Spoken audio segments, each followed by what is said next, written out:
चलो शुरू करते हैं ना।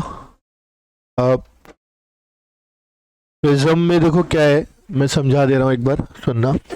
प्रिज्म का मतलब सबसे पहले तो कोई एक ऐसी चीज जिसके अंदर दो असमांतर सतह आपस में मिलती है। यानी कि स्लैब जब अपन देखते थे या पट्टी देखते थे तो उसके अंदर दोनों सतह क्या होती थी, समांतर होती थी। यहाँ पर क्या होगा कि ये दोनों समांतर ना होके, मतलब समांतर नहीं होनी चाहिए, तो कहीं ना कहीं एक दूसरे को कट करनी चाहिए। इस तरह के अरेंजमेंट को अपन प्रिज्म कहते हैं। इसके अंदर क्या भरा हुआ है, वही मतलब अपवर्तनीय माध्यम।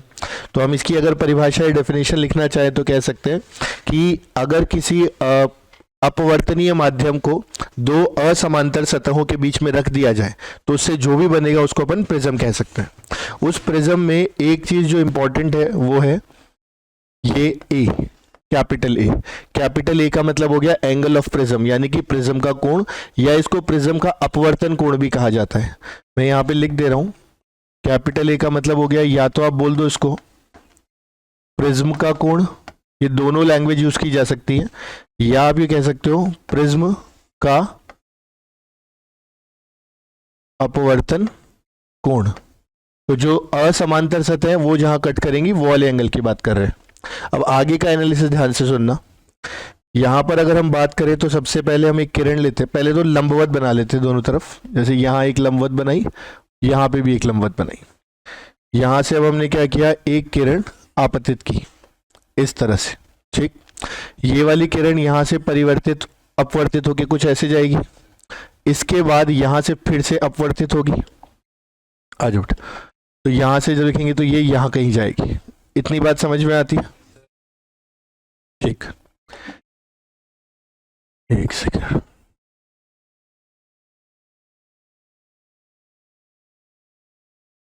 ठीक है। हमने कहा ये एंगल की बात करेंगे तो इसे बोला जाएगा आई, आपतन कोण। यहां पर ये जो पहला एंगल है इसको बोला जाता है R1, ये पहला अपवर्तन कोण है पहली सतह से। इसके बाद जब इधर जाएगा तो ये जो कोण आएगा इसको बोलेंगे R2, और ये जो है इसको बोलेंगे E। E यहाँ पर क्या कहलाता है, निर्गत कोण, ठीक। ये चार चीजें अपने को पता लग गई। अब अगर अपन इसके अलावा देखें तो ये जो अपन ने ये बनाई थी दोनों, ठीक है, लंबवत, इनको यदि मैं जोड़ दूं, मान लो इसको मैं आगे खींच के एक सीधी रेखा बनाऊं, इसको भी मैं आगे जोड़ के सीधी रेखा बनाऊं,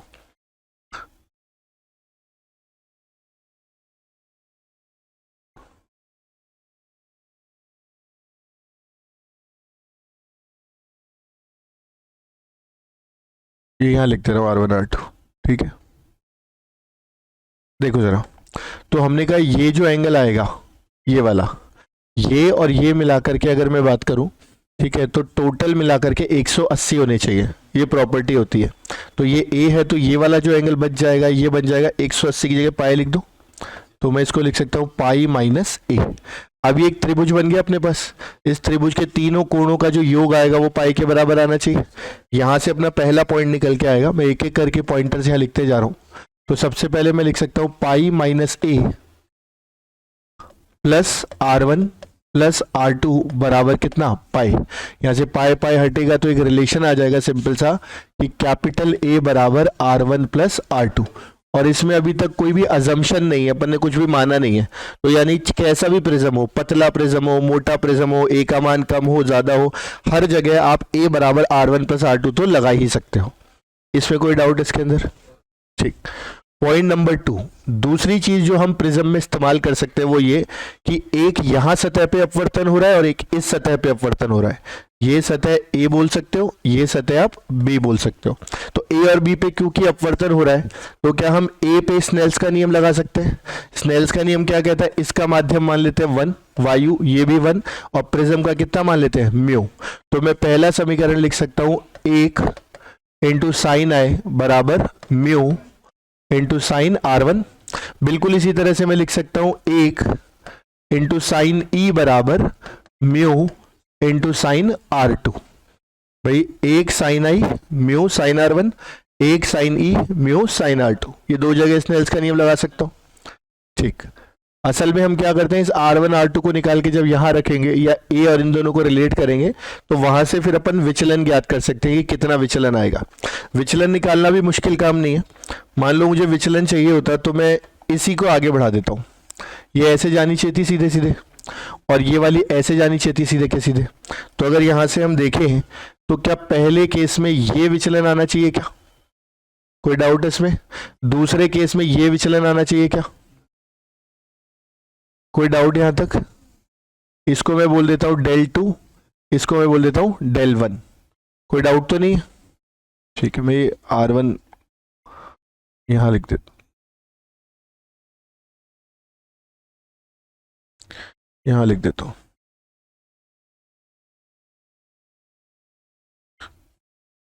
ये R1 है ये वाला, ठीक है।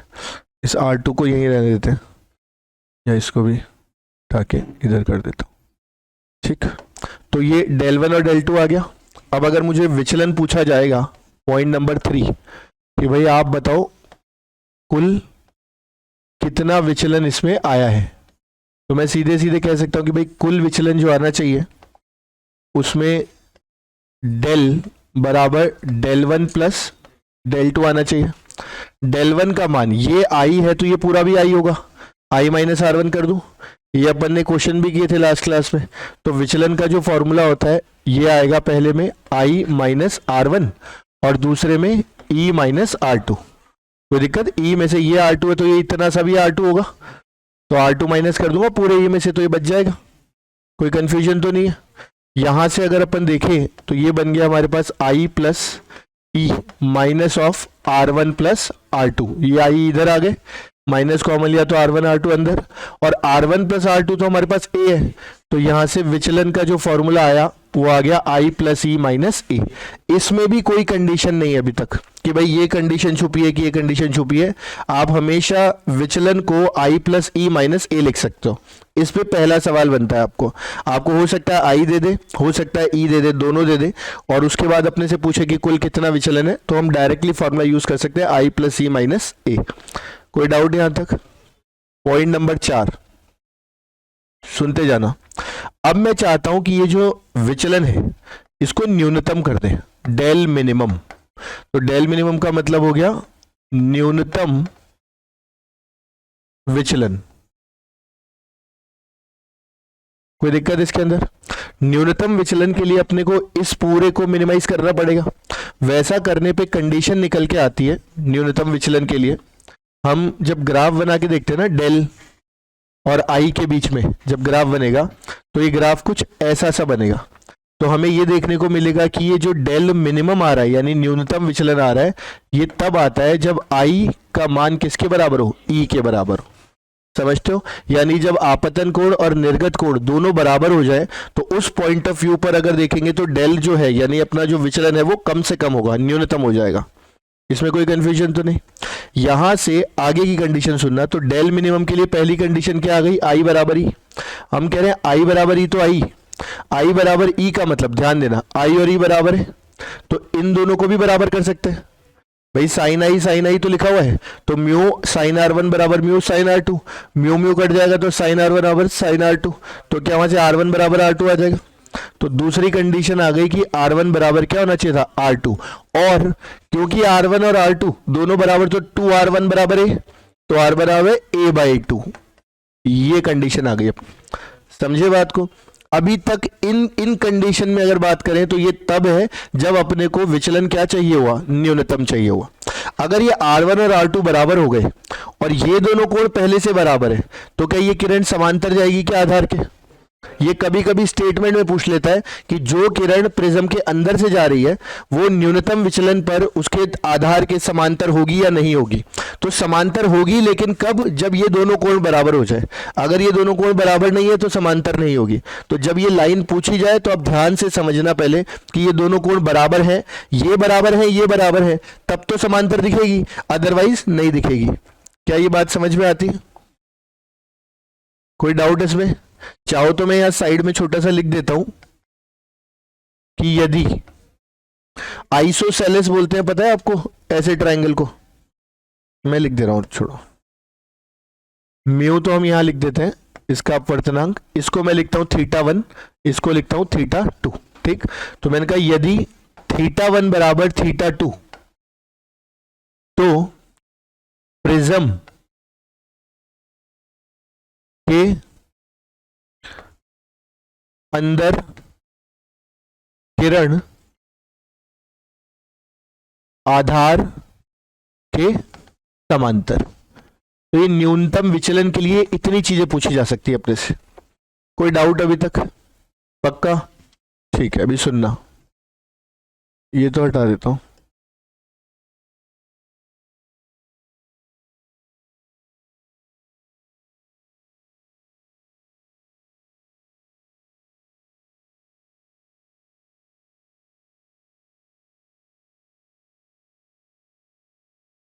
इसको मैं हटा रहा हूं, यहीं लिख देता हूं ऐड करके।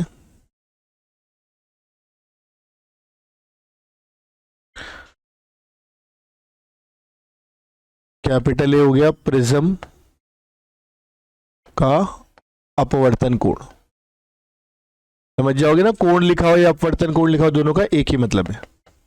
ठीक, अब पांचवा पॉइंट यहां ऐड कर देते हैं, ध्यान से सुनना। अगर मुझे, या यहीं ऐड करता हूं, डेल मिनिमम पूछ भी लिया कि कितना है, ठीक है, तो क्या सबसे पहले डेल मिनिमम का formula I plus E minus A लिखा था, और जैसे ही आपने बोल दिया आई बराबर ई, तो क्या 2i माइनस ए हो जाएगा क्या? कोई डाउट इसके अंदर? तो यानी कभी अगर अपने से न्यूनतम विचलन पूछ लिया तो सबसे पहला फॉर्मूला अपने दिमाग में क्या आना चाहिए? 2i माइनस ए। जनरल पूछ लिया तो i प्लस ई माइनस ए। ये अपने को दो काम के फॉर्मूले निकल के आ गए अब तक। कोई दिक्कत? अब इसके बाद और क्या कंडीशन हो सकती है? कई बार आई नहीं देगा आपको, ई भी नहीं देगा, बल्कि क्या दे देगा? उसका रिफ्रैक्टिव इंडेक्स यानी अपवर्तनांक, और फिर पूछेगा न्यूनतम विचलन।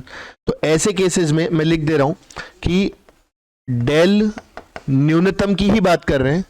ऐसे केस में म्यू जो आएगा, वो म्यू का वैल्यू निकालने के लिए, या तो मैं यहां देखो स्नेल्स का नियम लगा दूं, ये लिखा हुआ, तो क्या मैं लिख सकता हूं 1 इंटू साइन आई बराबर हमारे पास कितना था?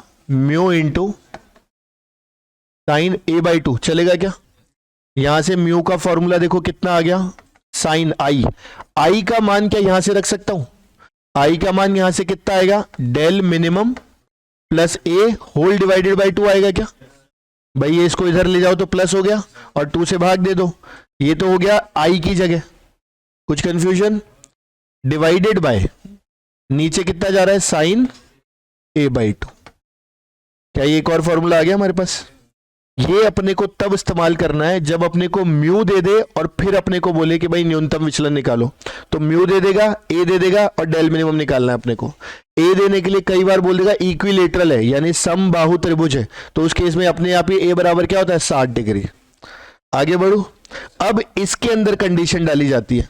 इसके अंदर देखो कंडीशन कैसे डालेगा, बोलेगा कि यदि पतला प्रिज्म है, थिन प्रिज्म, पतला प्रिज्म कहने का मतलब यह हुआ कि ए बहुत कम है, A is very less as compare to I. समझे बात को? तो ए अगर बहुत छोटा है, 2 डिग्री का प्रिज्म है, 4 डिग्री का प्रिज्म है, 3 डिग्री का प्रिज्म है, तो आप साइन साइन हटा सकते हो क्या? छोटे कोण के लिए साइन थीटा बराबर क्या हो जाता है? थीटा। तो साइन साइन हट गया। अब उसको जब मैं सॉल्व करूंगा, मैं डायरेक्ट लिख दे रहा हूं, यहां से डेल न्यूनतम का फॉर्मूला निकलेगा म्यू माइनस 1 इंटू कितना? ए। क्या बात समझ में आती है? ये विचलन का अपना चौथा फॉर्मूला आ गया। तो इसमें ज्यादातर केसेस में जो सवाल बनेंगे ना, वो अपने न्यूनतम विचलन पे बनेंगे या विचलन पे बनेंगे। कुछ नहीं बोला है तो आई प्लस ई माइनस ए अपने पास। न्यूनतम विचलन बोला है तो तब होगा जब आई बराबर ई हो या R1 बराबर R2 बराबर ए बाई 2 हो। ऐसे केस के अंदर न्यूनतम विचलन का सबसे बेसिक फॉर्मूला 2i माइनस ए। उसको अगर और म्यू की टर्म में लिखना चाहे तो sine del minimum plus A by 2 divided by sine A by 2। और अगर उसमें भी बोल दिया कि पतला प्रिज्म है तो डेल मिनिमम बराबर म्यू माइनस 1 इंटू ए। समझे? तो अब तुमको डेटा देखना पड़ेगा सवाल में क्या दिया है। क्या तुमको आई, ई और ए दे करके डेल पूछा है तो ये रहा फॉर्मूला। क्या तुमको न्यूनतम पूछा है और आई और ए दिया है, ठीक, या तुमको न्यूनतम पूछा है लेकिन म्यू दिया है, या तुमको बोल दिया पतला प्रिज्म दे रखा है और न्यूनतम विचलन पूछा है, तो ये लगा दिया अपन। समझ में आती है बात? कोई डाउट इसके अंदर? ठीक, एक बार के लिए अब ये पूरा अच्छे से कॉपी कर लो। प्रिज्म का ये पार्ट है अपने सिलेबस में जो अभी करंटली प्रेजेंट है।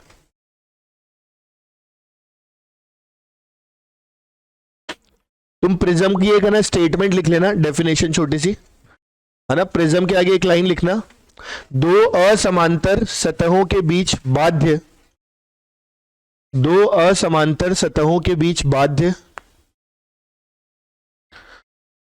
दो असमांतर सतहों के बीच बाध्य अपवर्तनीय माध्यम को, दो असमांतर सतहों के बीच बाध्य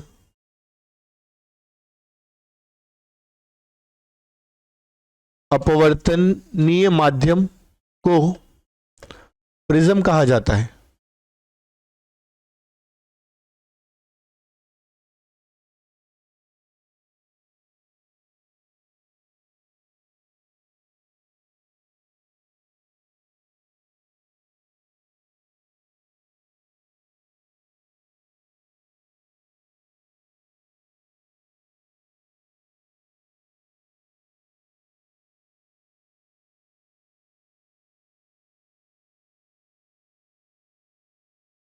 अब ये कॉपी कर लो पूरा।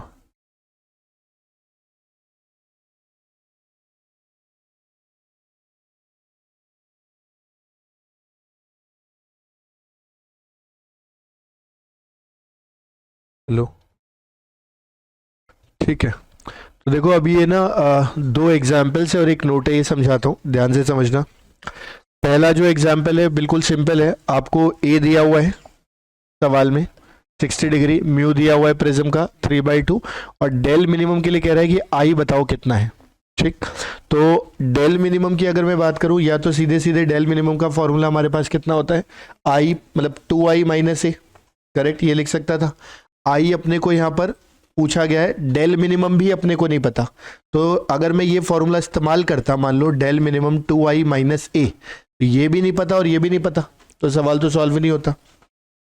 अच्छा, इसके अलावा अगर मैं बात करता हूं कि लेट से अपन यूज करते हैं दूसरा फॉर्मूला म्यू वाला, उसमें sine A plus del M by two divided by sine A by two, तो उसके अंदर वैसे ही म्यू है और ए है, डेल एम निकलेगा, अपने को क्या चाहिए था, आई।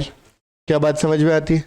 इसकी जगह अगर मैं चाहूं तो एक बेसिक चीज भी तो यूज कर सकता हूं जिसमें डायरेक्ट फॉर्मूला ना पूछे।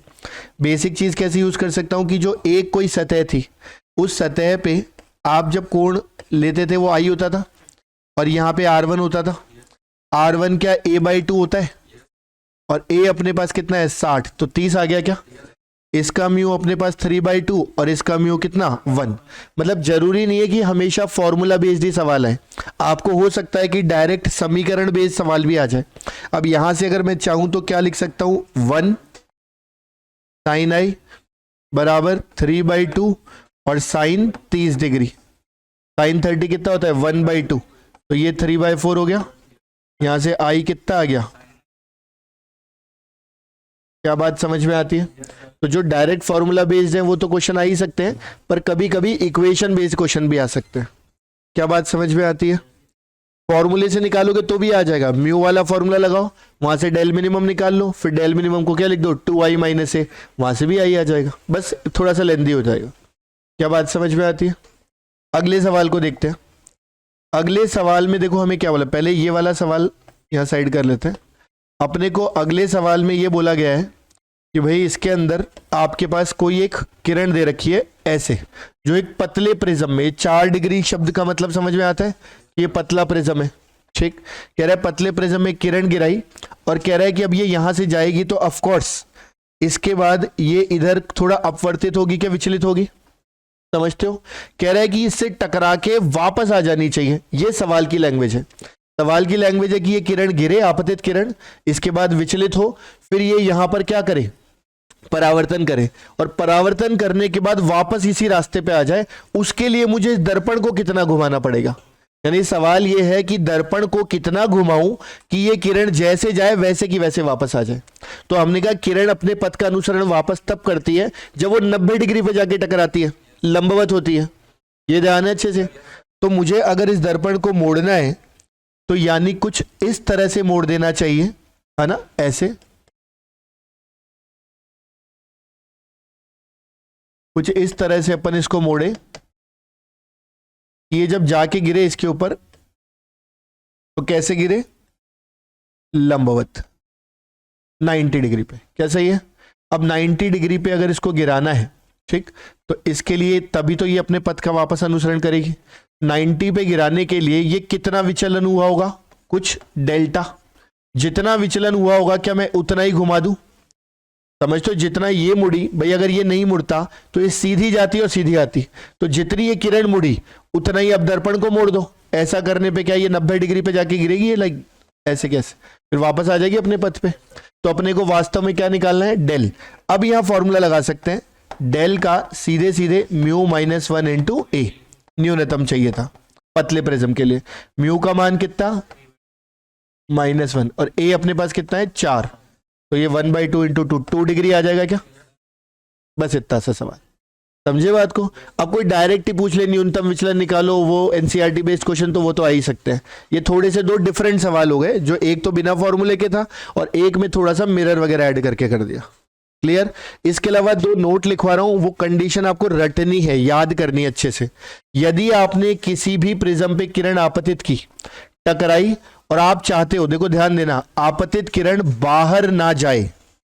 कहां से बाहर ना जाए? ऑफ कोर्स प्रिज्म से बाहर ना जाए।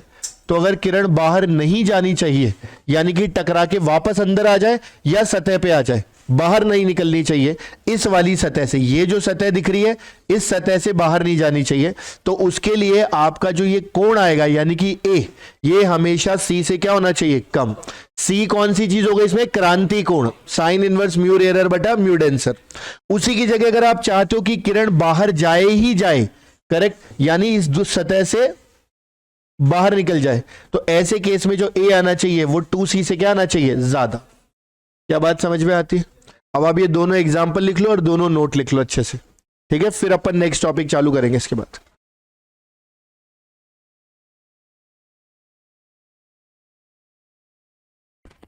ठीक है, तो देखो नेक्स्ट टॉपिक है गोलीय सतह पर अपवर्तन।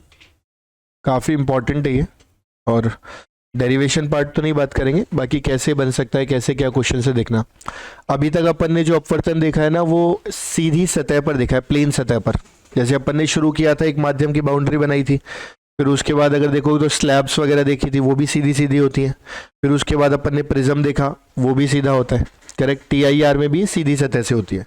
अब हम बात करेंगे गोलीय सतह की, ठीक है? गोलीय सतह मतलब किसी एक गोले का कोई पार्ट हो, तो ठीक है, अच्छे समझना। तो मैं कह रहा हूं कि भाई गोलीय सतह में 2 पॉसिबिलिटी हो सकती है। इस तरह की सतह भी हो सकती है कि भाई हमारे पास मान लो इस तरह से कोई एक सतह रख दी गई, और हो सकता है हमारे पास इस तरह की सतह भी हो, इस तरह से कोई सतह रख दी गई, ठीक। दोनों अलग अलग केस है, ये केस 1 है अपना, ये केस 2 है, ठीक। आराम से सुनना, चाहे केस 1 हो चाहे केस 2, एक्सप्रेशन में कोई फर्क ही नहीं पड़ता।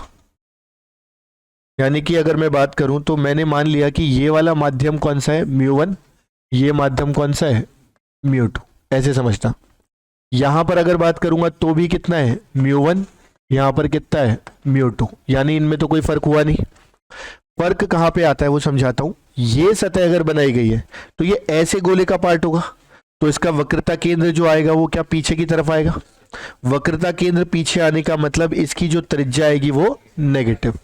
इसकी बात करूं तो ये ऐसे गोले का पार्ट होगा, इसका वक्रता केंद्र कुछ यहां आएगा, ये ऐसा आने का मतलब इसकी त्रिज्या कैसी, पॉजिटिव। इस चीज पे ध्यान देना है आपको, इसके अलावा कोई फर्क नहीं पड़ेगा।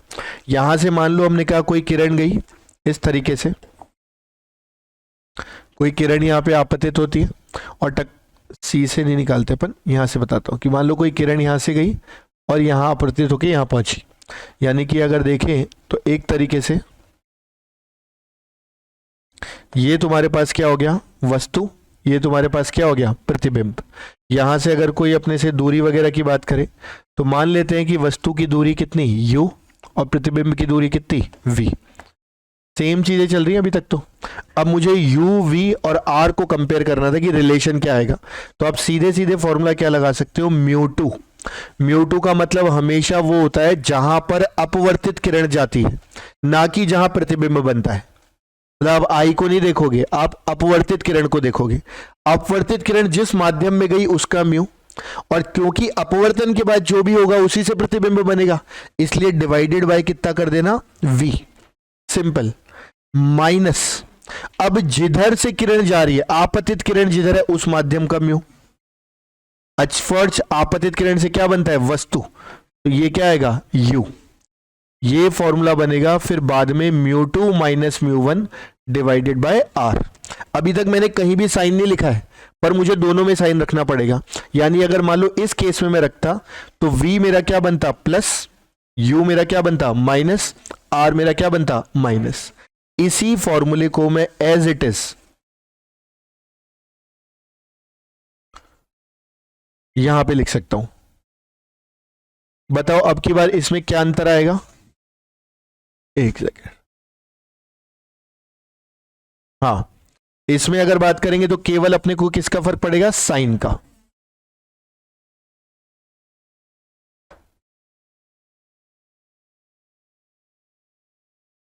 साइन में अगर देखेंगे तो अब की बार जो v दिखेगा, भाई यहां से फिर से किरण बनाया अपन, मान लो यहां से वस्तु थी, इधर गई फिर इधर गई, ऐसे ही तो होगा।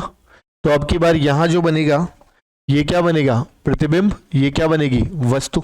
तो वापस वही μ2 बाय v, पर अब की बार जो v है वो क्या है अपने पास प्लस, u जो है वो क्या है माइनस, r का साइन क्या बन जाएगा प्लस। इतना सा अंतर आएगा, समझे बात को।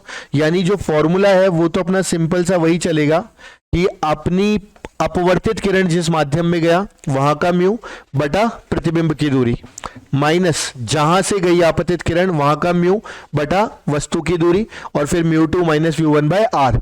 सारी वैल्यू आपको साइन के साथ रखनी है। तो जब न्यूमेरिकल आएगा तो आप एक्सप्रेशन लगाओगे और साइन के साथ वैल्यू रखोगे। कोई कंफ्यूजन तो नहीं है, पक्का।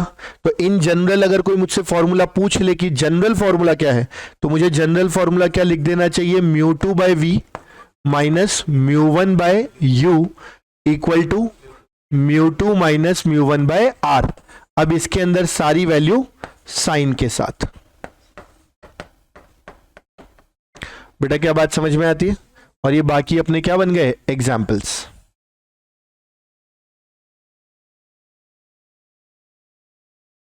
कोई दिक्कत, पक्का।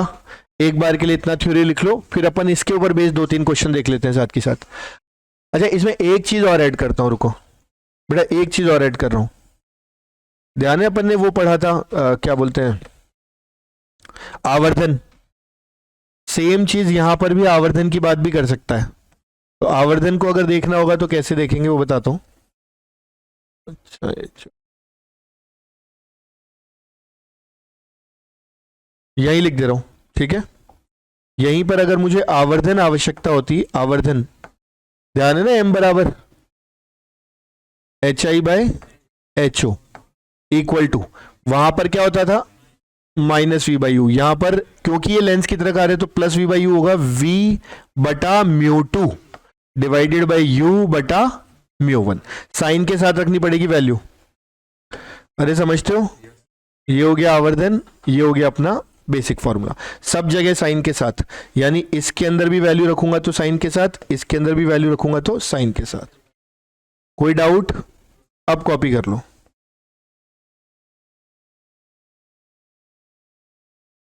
अब पूरा कॉपी कर लो, फिर क्वेश्चंस लगाएंगे। ठीक है बेटा, देखो जरा, ठीक है। तो अगली हेडिंग लिखना लेंस। लेंस का पहले स्टेटमेंट लिख लो आप एक बार।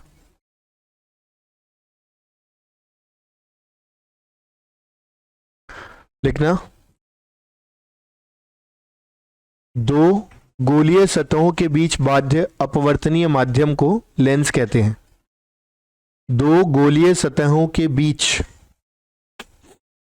दो गोलीय सतहों के बीच बाध्य अपवर्तनीय माध्यम को, दो गोलीय सतहों के बीच बाध्य अपवर्तनीय माध्यम को,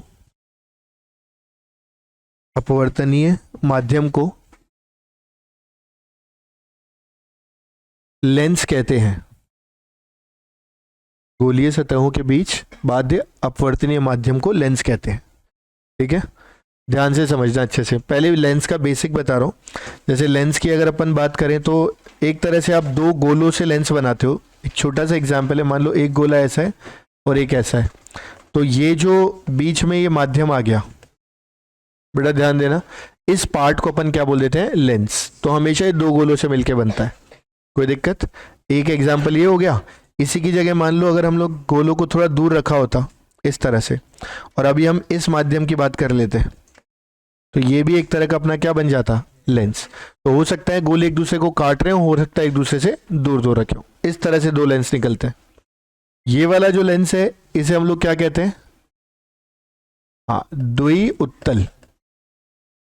कोई दिक्कत है इसके अंदर, क्योंकि ये दोनों तरफ से अगर देखेंगे तो कैसा है, कॉन्वेक्स, उत्तल जैसा है। इसको देखें तो गुफा जैसा बन रहा है दोनों तरफ से, इसलिए इसको नाम दिया जाता है द्वि अवतल। क्या इतनी बात समझ में आती है? ध्यान से सुनना, ये पहली सतह, ये दूसरी सतह, हमेशा दोनों सतह का ध्यान रखना। तो ये वाली होगी दूसरी सतह और ये वाली होगी पहली। जहां पर भी किरण पहले टकराती है वो पहली मानी जाएगी और फिर दूसरी वाली मानी जाएगी। इसमें कोई दिक्कत तो नहीं। तो ये जो पहली वाली सतह है R1 की, यदि मैं बात करता हूं R1 पहली वाली सतह, तो क्या वो पॉजिटिव मानी जाएगी क्या? कोई डाउट? क्योंकि पहली वाली सतह का गोला ये बन रहा है तो उसकी वक्रता केंद्र यहां पर आएगा। इसी प्रकार से अगर दूसरी सतह की बात करते हैं, दूसरी सतह इधर वाली, तो ये वाली के लिए वक्रता केंद्र क्या आएगा, मतलब वक्रता केंद्र इधर आएगा तो त्रिज्या क्या आएगी, नेगेटिव। तो मैं यहां लिख दे रहा हूं प्रॉपर्ली, देखना जरा ध्यान से, ये R1 प्लस ये R2 माइनस। कोई भी डाउट यहां तक? ऐसे यहां अगर देखूंगा तो इसके अंदर R1 माइनस और इसमें R2 प्लस। कोई भी डाउट इसके अंदर? ठीक, इनका भी मुख्य अक्ष बनेगा। मुख्य अक्ष क्या कुछ इस तरह से बनाना पड़ेगा अपने को। मुख्य अक्ष इधर बना दिया तो अपने को पता लगी गया कि भाई यहां पर एक केंद्र था C1 नहीं C2, और यहां देखेंगे तो C1। ऐसे ही इसका अगर बनाते हैं तो मुख्य अक्ष इस प्रकार बनेगा। फिर यहां पर पहला वाला, अरे यार, C1 और ये वाला C2।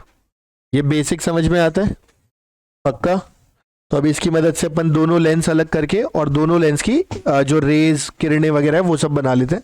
तो मैं बना रहा हूं, एक बार तुम समझना अच्छे से। होने को और भी तरह के लेंस होते हैं, ये अभी अपन बेसिक्स देखें थोड़ा सा। जैसे हम इसकी बात करते हैं द्वि अवतल की, द्वि उत्तल की, सॉरी, द्वि उत्तल के अंदर ये जो केंद्र है इसको क्या बोला जाता है, O, ऑप्टिकल सेंटर यानी प्रकाशी केंद्र। जब दर्पण होता था तो उसमें ध्रुव कहा जाता था, यहां पर जो केंद्र है उसको क्या बोलेंगे, ऑप्टिकल सेंटर या प्रकाशी केंद्र। यहां से भी अगर मैं देखूं तो जो किरण समांतर जाएगी, करेक्ट, वो किसी बिंदु से पास होते हुए दिखाई देगी। उस बिंदु को अपन क्या कहते थे, फोकस, अरे कहते थे। इसी तरह से अगर मैं बात करता हूं कि कोई किरण ऐसी है जो लेट से यहां से जा रही है ऑप्टिकल सेंटर से, तो जो ऑप्टिकल सेंटर से जाती है वो कैसी जाती है, अपरिवर्तित, यानी कि इसके अंदर कोई भी अपवर्तन ही नहीं होगा। तो जो प्रकाशी केंद्र से जाएगी वो सीधी सीधी। और मान लो कोई एक किरण ऐसी मिली जो ऐसी हुई कि जब इसको टकराया तो ये टकराने के बाद क्या बन गई, समांतर बन गई। यानी यहां पे जब टकराए तो टकराने के बाद कैसी दिखाई दे रही है, समांतर। कोई दिक्कत? कोई डाउट इसके अंदर? तो ये वाला बिंदु अपना क्या माना जाएगा, फोकस। तो एक तो समांतर किरण जहां गिरेगी वो क्या बनेगा, फोकस। समांतर जहां गिरती है ना उसको FP बोलते हैं, प्राइमरी यानी मुख्य फोकस, समझे। ऐसे ही जहां से पास करने पे समांतर हो जाए उसको भी बोलेंगे फोकस, पर ये बन जाएगा सेकेंडरी फोकस। क्या इतनी बात समझ में आती है? कोई भी डाउट? तो समांतर किरण प्राइमरी फोकस से जाएगी, प्रकाशी केंद्र से जो किरण जा रही है ये O है, प्रकाशी केंद्र से जो किरण जाएगी वो क्या जाएगी, अविचलित। और जो सेकेंडरी फोकस से पास करेगी उसको अपन बोल देंगे कि वो कैसी हो जाएगी, समांतर। कोई दिक्कत तो नहीं? ठीक से लिखता हूं, FS FP। इसीलिए जब यहां फोकल लंबाई की बात होती है तो फोकल लंबाई एक इधर और एक इधर। कोई दिक्कत? ये वाली फोकल लंबाई को हम मानेंगे, इसको नहीं मानेंगे। यानी कि जो फोकल लंबाई कंसीडर करेंगे अपन वो हमेशा कौन सी वाली लेंगे, पॉजिटिव वाली बोल दो या प्राइमरी फोकस वाली बोल दो। तो इसलिए यहां पर फोकल लंबाई कैसी बनती है, प्लस।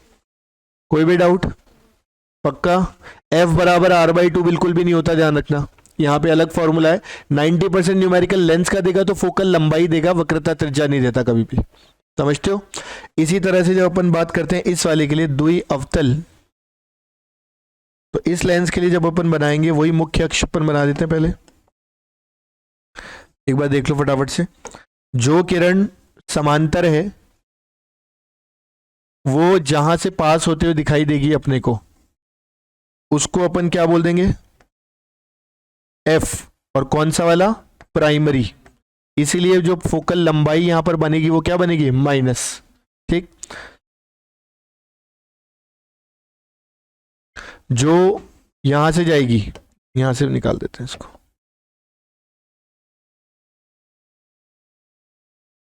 जो ओ से जाएगी प्रकाशीय केंद्र से वो बिना विचलन सीधी सीधी जाएगी, और जो ऐसे जाए कि किसी पॉइंट से पास करने के बाद समांतर हो जाए, तो उस पॉइंट को अपन एफ एस लिख देंगे। कोई डाउट? तो लेंस के अंदर एक की जगह दो फोकस होते हैं, एक प्राइमरी और एक सेकेंडरी। प्राइमरी वो यानी मुख्य वो आना जाएगा जो समांतर किरण जहां से कट करेगी या समांतर किरण जहां से पास होते हुए दिखाई देगी, करेक्ट। दूसरा वाला सेकेंडरी होगा। फोकल लंबाई के लिए कौन सा यूज होगा, प्राइमरी यूज होगा। तो उस हिसाब से इसकी फोकल लंबाई प्लस आएगी और इसकी फोकल लंबाई माइनस आ जाएगी। कोई डाउट इस पूरे में? श्योर। एक बार के लिए लेंस के प्रकार और फिर उसके रे डायग्राम्स बना लो।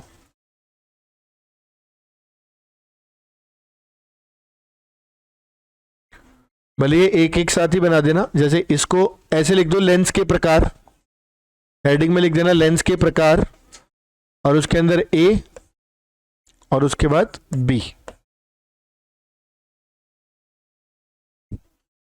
ए में द्वि उत्तल यानी बाई कॉन्वेक्स, और द्वि अवतल मैं ये लिख दे रहा हूं, ए द्वि उत्तल मतलब बाई कॉन्वेक्स, और ये बी आ जाएगा द्वि अवतल मतलब बाई कॉनकेव। कॉपी करो इतना एक बार।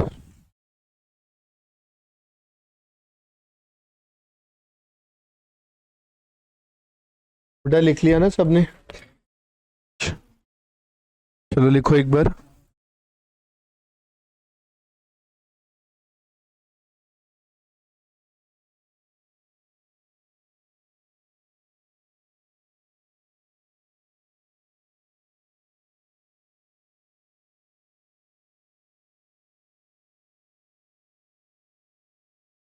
शुरू करें, हटा दूं ये?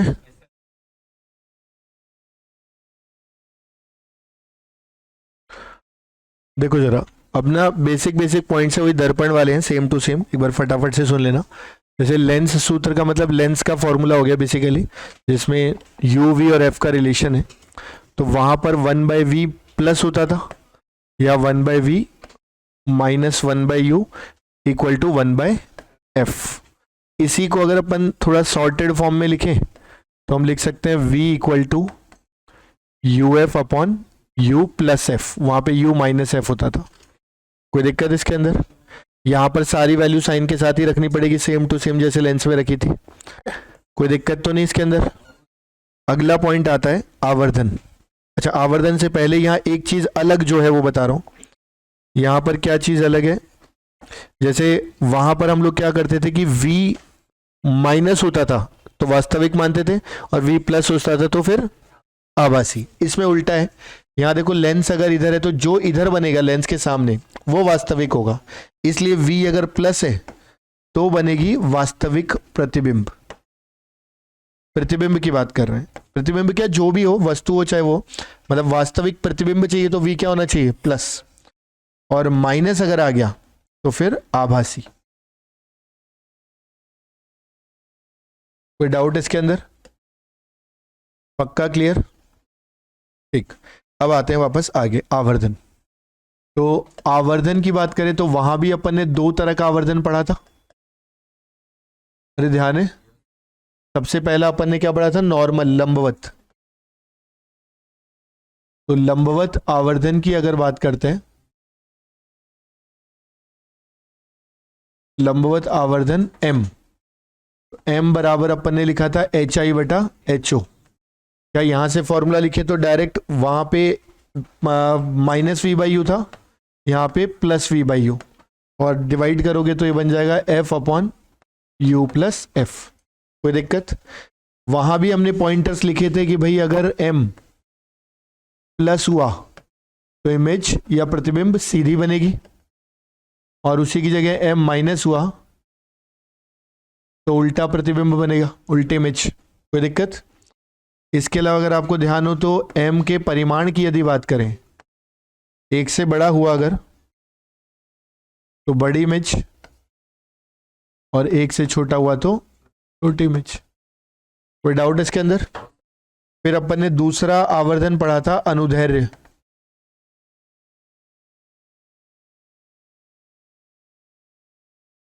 ध्यान है, अनुदैर्ध्य आवर्धन को अपन ने लिखा था ml। ml का एक्चुअल फॉर्मूला तो length of image upon length of object, पर इसी के अंदर एक केस पढ़ा था कि इफ यदि LO बहुत कम हो,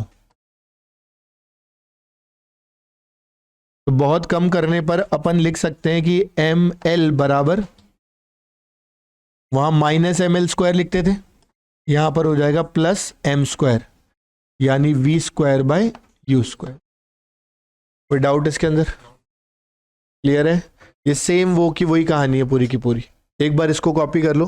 अच्छा, एक मैंने आपको उसका चाल का भी बताया था ना फॉर्मूला, लिखवा दे रहा हूं एक बार मैं साथ के साथ, तो थ्योरी पूरी करता हूं फिर देखते।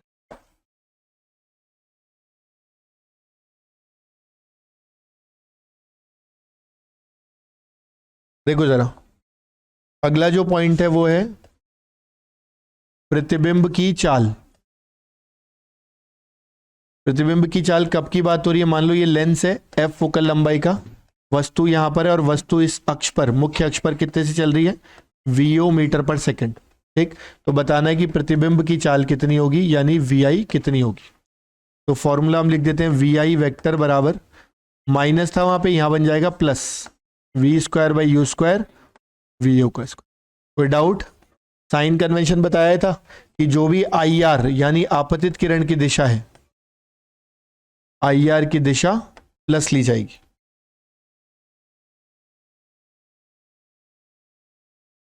कोई दिक्कत?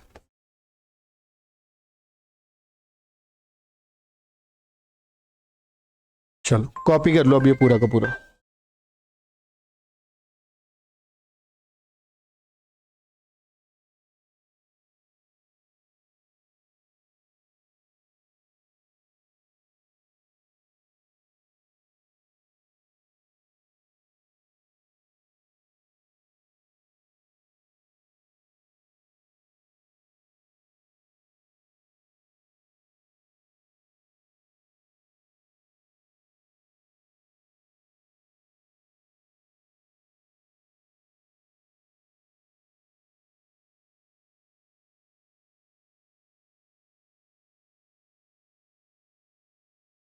हेलो, ठीक है, मैं एक बार दोबारा बता दूं। बेसिकली एक लेंस दे रखा है अपने को 20 सेंटीमीटर फोकल लंबाई का, और वस्तु 5 सेंटीमीटर पे दे रखी है। अपने को प्रतिबिंब की दूरी जो है v वो बतानी है, और उसका नेचर यानी कि उसकी प्रकृति बतानी है। ठीक है, ये दो चीजें अपने को बतानी है। तो हमने कहा अगर v चाहिए तो UF/u+f लगा दूं। u का मान मेरे पास -5, f इसका प्लस होता है +20, डिवाइडेड बाय -5 + 20 क्या +15 आ जाएगा। कितना आ गया ये? 20/3, -20/3 आ गया v। अच्छा, v अगर माइनस है तो इसका मतलब इस तरफ आभासी हो गया। इसके अलावा अगर अपन आवर्धन की बात करें तो आवर्धन के लिए v/u लगेगा, -20/3 डिवाइडेड बाय -5, तो ये कितना आ जाएगा +4/3। तो प्लस आ गया, इसका मतलब सीधी इमेज बनेगी और बड़ी इमेज बनेगी। कोई डाउट इसके अंदर? ये तो बिल्कुल सीधा सा सवाल हो गया, डायरेक्ट फॉर्मूला बेस्ड। अगला सवाल थोड़ा बेहतर है। इसमें एक लेंस दिया हुआ है अपने को, लेंस के ऊपर एक मतलब समांतर किरण पुंज गिर रहा है, उसके बाद यहाँ दर्पण रखा हुआ है 80 सेंटीमीटर पे, इसका वक्रता त्रिज्या 40, इसकी फोकल लंबाई 20। बताना है कि अंतिम प्रतिबिंब कहाँ बनेगा, कितनी दूरी पे बनेगा दर्पण से। इतनी बात समझ में आती है? देखना जरा ध्यान से, साइड करते। ठीक, अंतिम प्रतिबिंब की दर्पण से दूरी ज्ञात करनी है। ये डायग्राम है अपने पास।